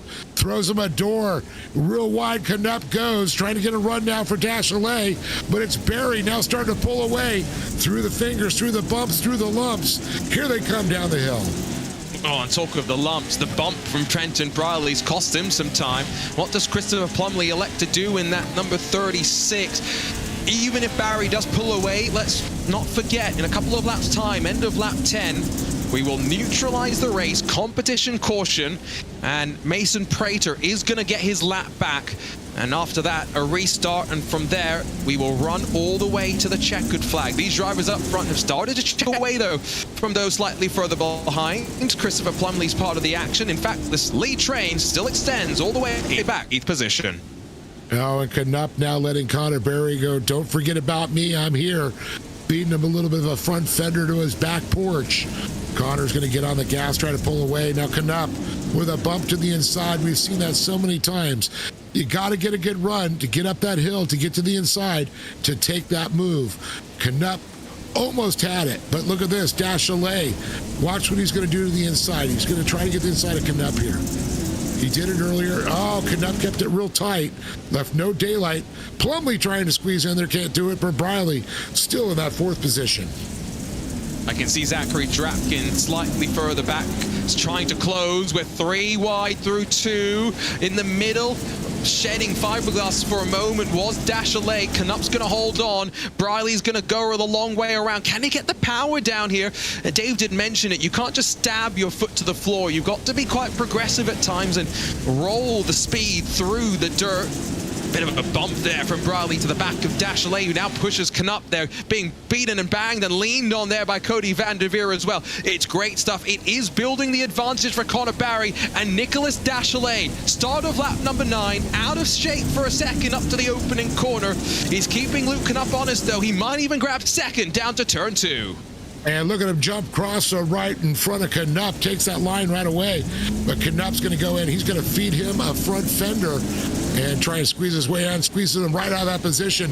Briley was going to try and take that also. Briley now on the outside. And it looks like Dachelet able to squeeze him out. But look at this. Trenton Briley and Zach Drapkin trying to get in the fight.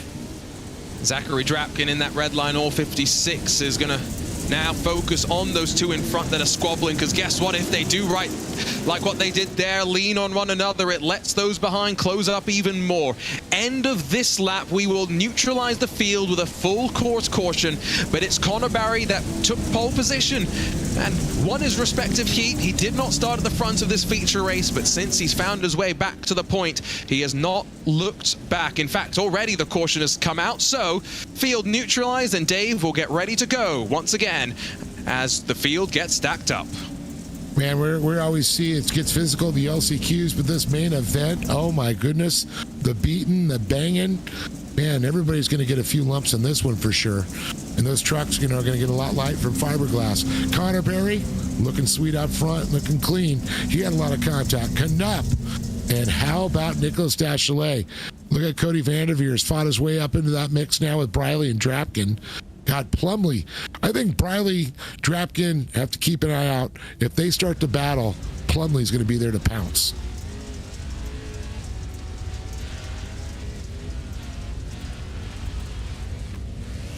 There he is, getting the room service again. Oh, I did it again. He had the champagne probably coming. Oh, I wish. That was what the drivers enjoyed on the podium today. Mason Prater gets his lap back as I enjoy my room service. Remember, we have neutralized the field under full course caution. And so once we get back underway, from there, another 11 or 12 laps of racing lie ahead. And I think I totally agree with what Dave was saying before I went on mute.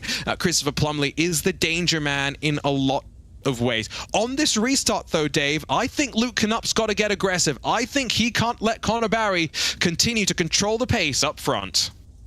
Yeah, I got to know, was it lobster thermidor you got, or a little pheasant under glass?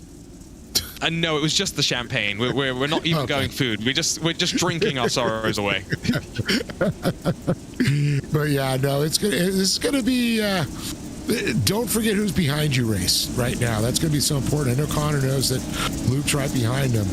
But if you get focused too much what's in front of you on some of these other drivers, it's going to be interesting to see if the physicality level is going to go up a little bit. I wouldn't want to be in the stewards' positions right now. Their eyes are going to be on them like hawks. Absolutely. A good jump from Connor Barry doesn't even mean Luke Knup's going to get the chance up to the opening corner. Drapkin thought about the lunge on Trenton Briley a little bit further back. Knup's got the pressure, though, from Dachelet as they descend out of 2. 3 into 1, slightly further behind as Van der Veer, Briley, and Drapkin all make a little bit of contact with one another. But a nice, tiny restart, all things considered. We'll be halfway through this race, and there on you, the drama behind. Looked like Brody DeSure got slightly tagged around, and once again, front 10 or so going to start to pull away. Yeah, Van der Veer holding on that position. Briley trying to make a run on the outside. Drapkin coming up the inside. He's going to try and fill that spot there and follow Van der Veer through there, pushing Briley a little wide. And there, into the wall they go. Contact back. Plumley gets slipped around, hits the K-rail, gets turned around, and mayhem in the back of the field. That was Matt Adams in the 404 that hit the stricken Plumley. Not much either of them could do, and you can look at the fiberglass missing there. Adams stricken on the climb up towards turn number 1. Briley, Countryman, Edmundson, they're all fighting 6th, 7th, and 8th positions right now. Front of the field, though, as stack up continues slightly further behind in turn 2. Barry, Knupp, they are starting to pull away as one would expect. Dachelet is not going to necessarily let them go without some sort of a fight. Look at all of the chaos slightly further behind. Crystal King, Mason Prater pushing each other to the wall. Oh man, a lot of contact there. You can see them trying to fight their way. Prater to the inside, contact with King, and you can see a little bit of Drake Matag getting in there also. Trying to make a pass there. Fiberglass flying all over. Truck's out of shape. Another one went around there. And you can see everyone fighting for points now. That's what it's about. You made the main event. Now it's a long season. You got to get those points in there. Tom Grady, oh my goodness, getting beat up there too. Was he part of all of this? No, this is Plumley. That's the first bit of incident. And then he hits the wall. Not much he can do. Matt Adams runs into that 36 machine, and then that's all she wrote. This is what happened to Tom Brady. Separate incident. And ooh, that's also though on the start-finish line. Yeah, that just literally happened this last lap. Insane. Oh, bam. And that's why you want the Hans device. Straight. Let's talk team championship quickly. Racecraft, Van der Veer, and Drapkin, they're 4th and 5th. Team Gold have Luke 2nd, and Trenton Briley in 6th. Factory Simsport, Dachelet's up there in 3rd, but then his next teammate, Crystal King, all the way back in 16th. And so maybe it's Channel 199 Sim Racing with Barry leading, Edmundson in 8th. That will may not take the most points, but might be the most satisfied with how overall this race has played out. That gap between Barry and Knupp, you can't see it on the left side of your screen, but I can tell you it's hovering just around 1 full second. Yeah, you can see the battle now with Drapkin trying to get on to Van der Veer. And he's up in that 5th position. You can see the 4 drivers in front of him gapped out right now. Barry not in any danger with Knupp. Not too close there. A little gap back to, of course, Dachelet. Nicholas, of course, in the blue and white 23 machine. And you're talking about team points, team strategies. We got a few teammates sandwiched in the middle here.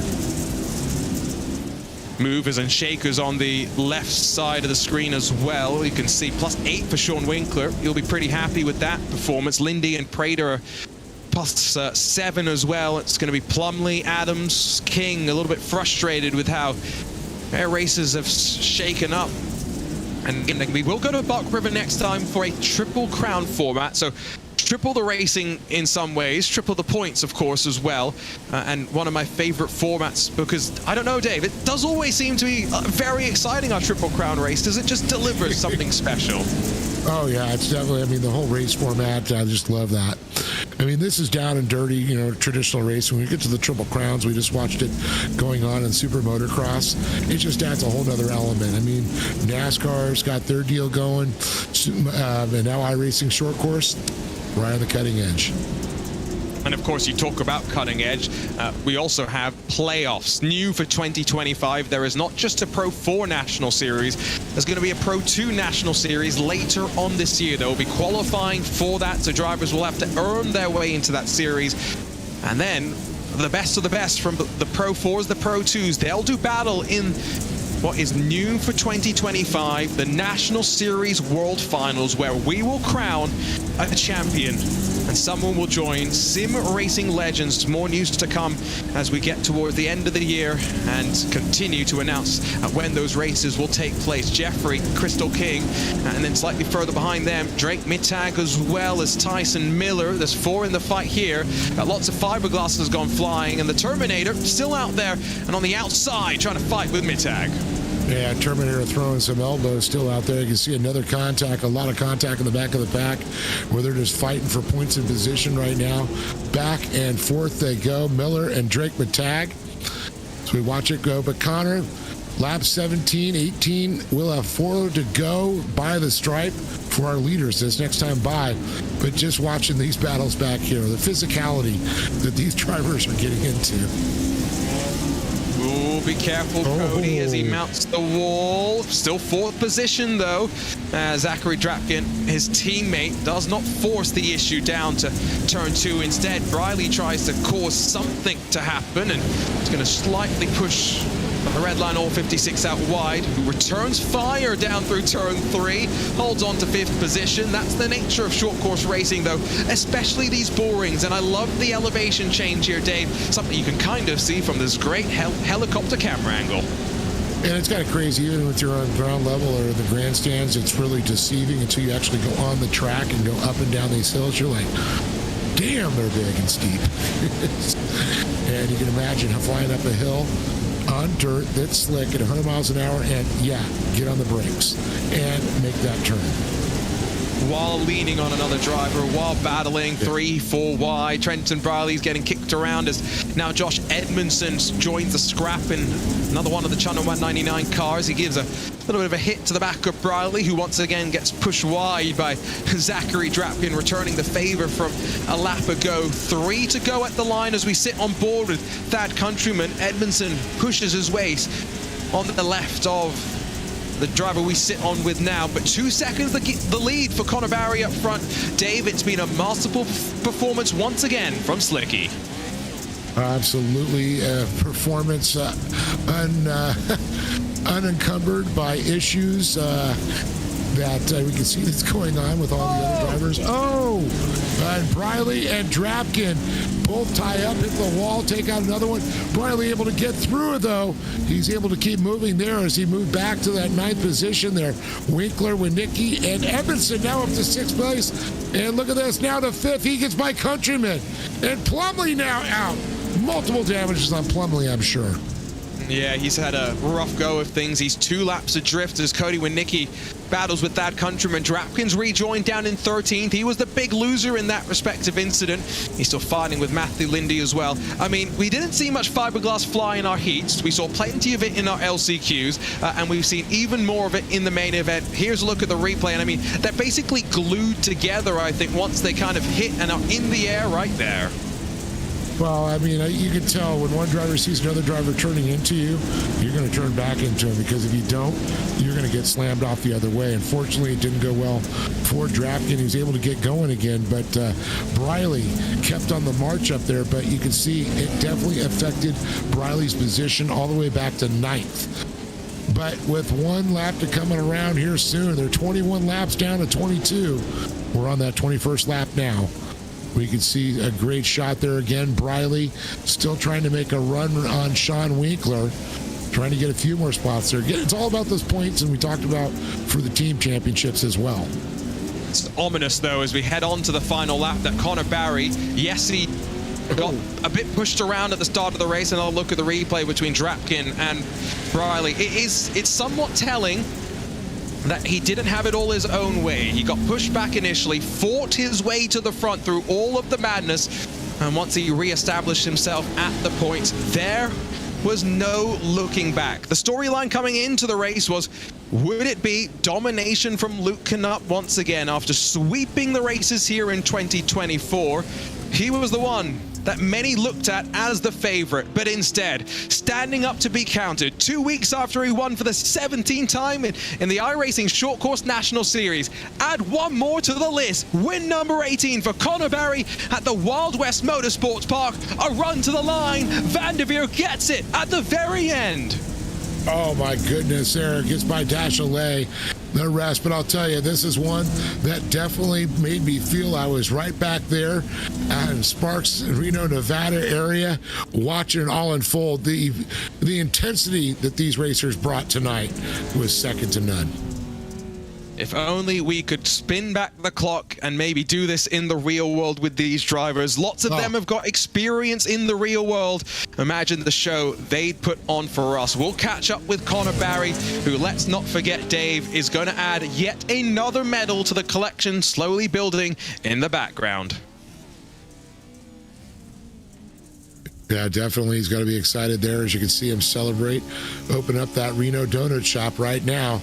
That's 2 donuts now for Connor Barry and the big wins. Wonder what type of donut Connor Barry would celebrate with. Maybe that can be one of the things that we ask our championship leader. Probably still atop of our power rankings as well. 3.5 seconds. It doesn't sound like a lot, but in the world of short course, it's a country mile. Clear of Luke Knupp is the number 2 with Cody Vanderveer. What a happy day for him. He will be thrilled to grab 3rd place at the line. Nicholas Dachelet loses out, unfortunately, as Josh Edmundson completes the top 5. That Countryman, Cody Winicki, Sean Winkler, Trenton Briley, and Mason Prater through the field. A couple of small numbers to read there as well. Drapkin down in 11th. Frustrating, I'm sure, for him after what was a disappointing season opener at Crandon. Lindy 12th, King 13th with Jeffrey, Deshure, Mittag, Miller, and Grady. Our 18 finishers in this race. Unfortunately for Christopher Plumley, for Matt Adams, classified as DNFs. I don't think we're going to have to wait very long to be catching up with our drivers in our post-race coverage. I don't see a certain Connor Barry standing by just yet. So instead, I was going to say let's go down and check in with someone else on the podium, but Mr. Slicky has shown up, and Dave Arnold standing by with our 2-time race winner in 2025. Connor Barry, the big win here, the relief, the monkey's off your back 2 in a row. And you know, you and Luke, good friends over the years. You know he's been the one that's taken the wins. It's eluded you. How elated are you at this point? I am thrilled on that one. That was a crazy race. I started in the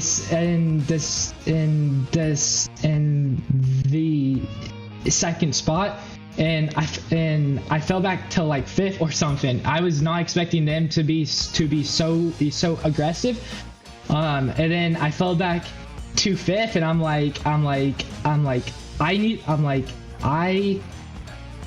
I need to go, and I just like pinned it, and I went from 5th to 1st, like I think in 2 laps, and then I brought it home. It was definitely a good one. I know a week ago when we were at Crandon, like I was able to get 1st, but honestly, like I was bummed on that one, but just because I felt like I was just a roadblock.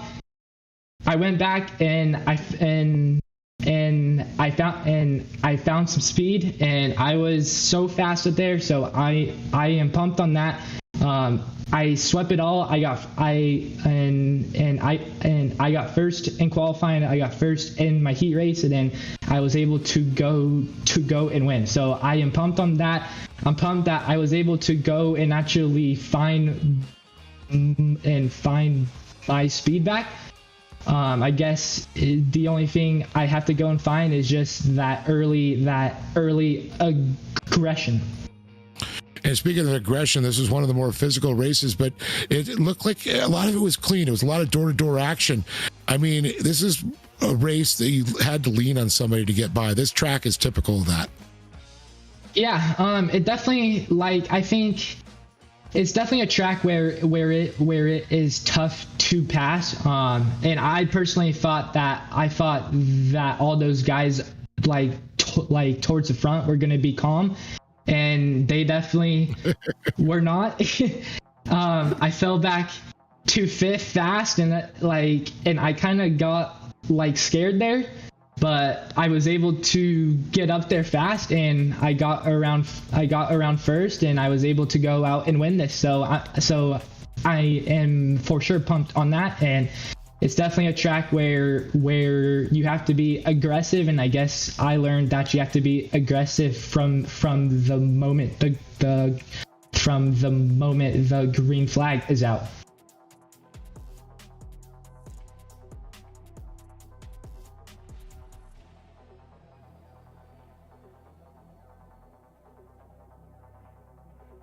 Good catch up there with Connor Barry. Let's see if we can now catch up with second place Luke Knupp after Connor stopped by the broadcast booth. Dave Arnold standing by with the driver of the number 5.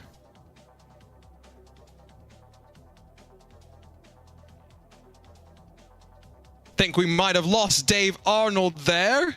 I wasn't sure exactly what happened, but let's see if we can catch up with Luke Knupp nonetheless. Luke, do you have a copy on us? Yeah, how are we doing?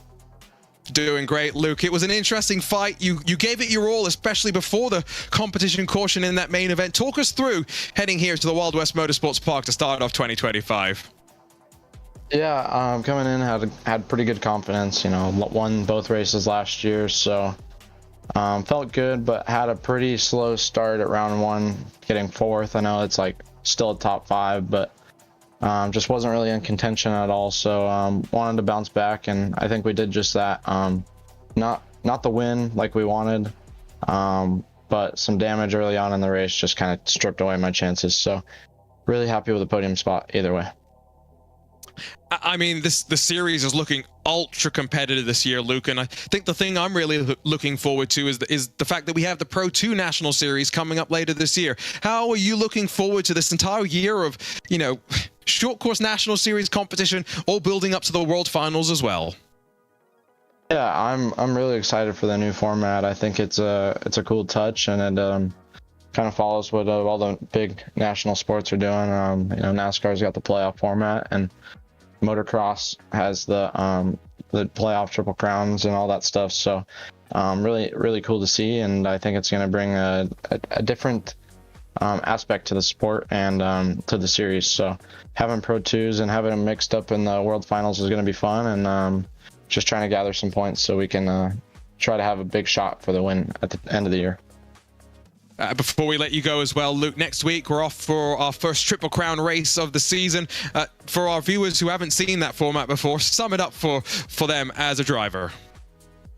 Yeah, my personal favorite are the Triple Crowns, so I'm really happy to be going back to one. I won 2 of them last season, I think, so one at Wild Horse, one at Crandon Short, so I'm really excited to head back into that.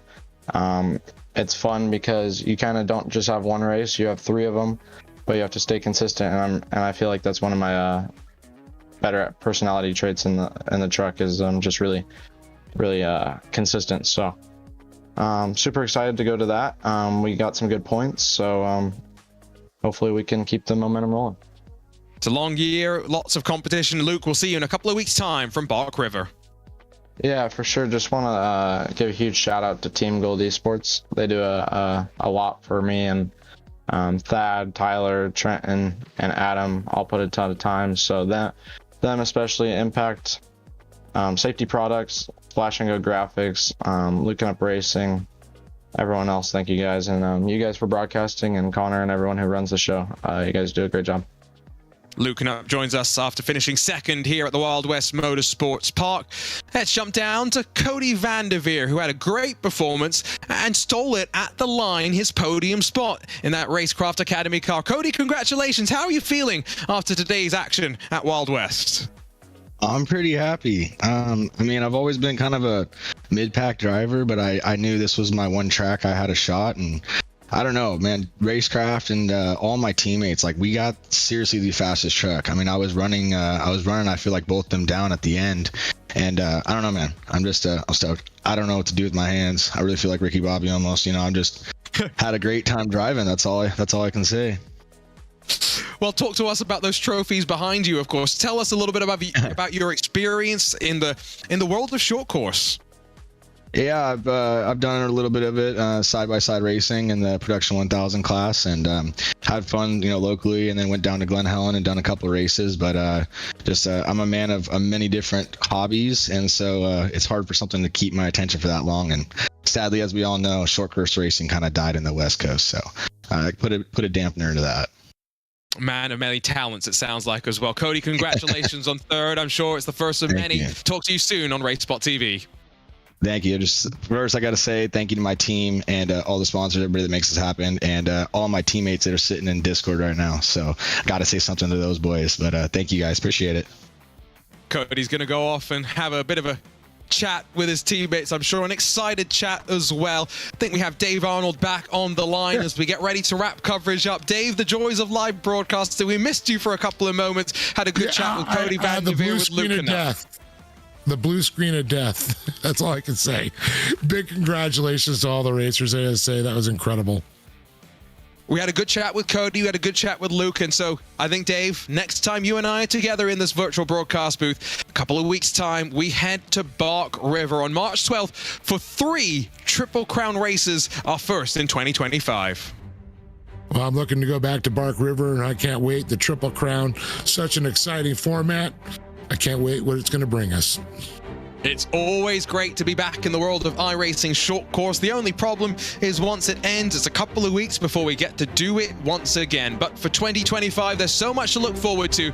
Our team behind the scenes there at RaceSpot TV is ready to bid you farewell. For Hugo Luis on production, Dave Arnold alongside myself, Arjuna Kankipati. Thanks for joining us for the iRacing National Short Course 2025 Pro 4 Championship, presented by APV Simulators and Team Real Racing. We'll see you next time from Bark River International Raceway.